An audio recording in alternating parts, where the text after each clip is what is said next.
We went to Budapest by train from Venice to Budapest in this luxury Austrian train through Austria, which was just breathtaking and beautiful with rivers and orchards and mountains. Yeah, it looks great. And then we get to Hungary, and this was the first station in Hungary. There was literally a tumbleweed rolling through the train station. It looked desolate compared to Austria's immaculate countryside in the Alps. We got to Budapest quite late, and we were staying at a hotel just across from the train station called the Royal Park Boutique Hotel. We got there and they had double booked our room, so they didn't have a room for us. So they transferred us to another hotel. At least they had that set up, the Soho Boutique Hotel, and they told the taxi driver where to take us, but the taxi driver was just gonna drop us off in the middle of nowhere. That's when I learned, when you're in a country like Hungary where there's a language barrier, write down addresses. So I wrote down the address, and then he knew where to take us. So we get to this hotel. The room was hot. Oh my gosh, the room was hot. And after a dirty day on the train, Trevor wanted to take a shower, and I thought, oh, I'll open up the window and just kind of take in the city and listen to the sounds. And that's when the scariest thing ever happened to us traveling. There was a bomb. It was our first experience with a terrorist attack, and I heard the bomb go off and I could just feel it. My hair on my arm stood right up, and I started freaking out and screaming, and I was oblivious and happy in the shower. yeah, Trevor's like, Calm down. I'm freaking out. I'm like, there was a bomb. And he just kept saying, Oh, no. and then you can smell it because it was only about 2 blocks away from us. And you can smell the explosives, and the sirens started. And there were so many sirens.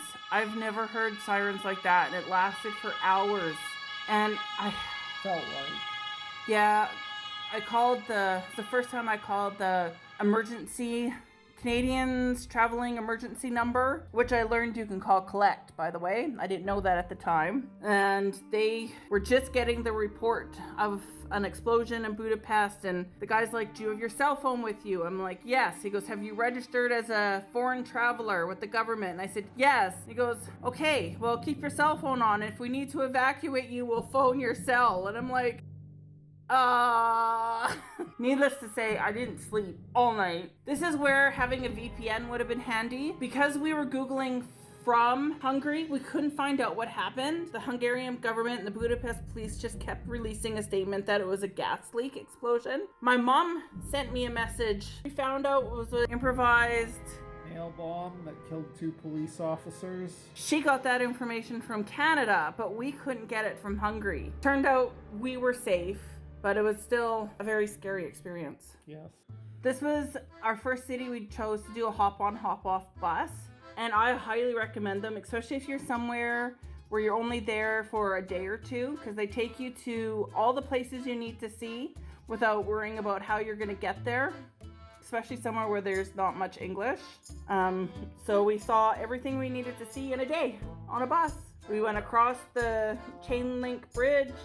We went to both castles, and it was easy. And we got a free river cruise that night as part of our hop-on, hop-off bus ticket. And they have little audio things you can listen about the history as you're going by buildings. We took a lot of damage in World War II, that's all I remember. It's all been rebuilt. We went to Hero Square, and from there you cross the street and you go into this beautiful park, and there's a castle. We picked this thermal bathhouse, the Szechenyi Bathhouse, which is one of the most famous ones there. I didn't know, but at the time I was traveling through Europe in heart failure.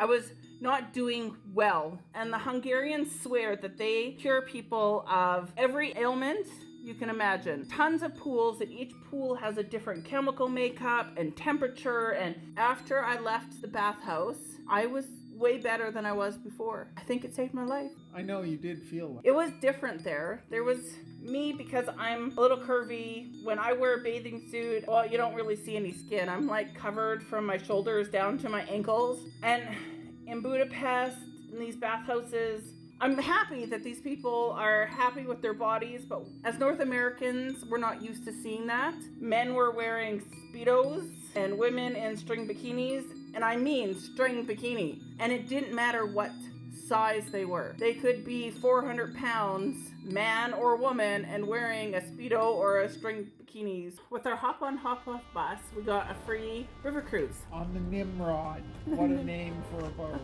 I had to take a picture and send it to my parents. The Nimrod. But down on the first floor they had like a dinner cruise, and we had the free ticket, so we had to go upstairs outside. Kind of cold. It's a little breezy. Beautiful by night. They light up everything like the chain bridge and the Parliament buildings. That was amazing to see at night. And Really cool. lots of bats. Yeah. If you look above the Parliament, you can see all these little lit up lights. Those are bats moving. Lots of bats. I've never seen that many bats. But it was a nice boat ride. The taxi back to our hotel almost killed us. We took a taxi to the river cruise, and it took us like half an hour, and on the way back it took us like 10 minutes to get back. The guy was dry. I thought we were gonna die. He was texting too. Yeah, and like driving all over the road, in and out of traffic. I think he was going, what speed do you think he was going? It surely wasn't 50. No, it was easily 80 or 90 in heavy traffic. I think he was just functioning at a higher level. We did arrive alive. A bored race car driver. Right. The food in Budapest was amazing. I'm a celiac, so I have to have a gluten-free diet. And they even had a 100% gluten-free restaurant called the Drop Gluten-Free Restaurant. We had Hungarian borscht there. I had fried chicken. So we had no problem getting gluten-free food there. Definitely look up that restaurant if you're going gluten-free and going to Budapest. One last thing, when you're in Hungary, you have to get paprika. It is their thing. There's at least 8 different kinds of paprika. I thought there was just one. We really enjoyed Budapest. It was very cheap and affordable compared to the rest of Europe. Quite, yes. It was beautiful. Lots of movies are done there. If you like our videos, don't forget to subscribe and hit the like button.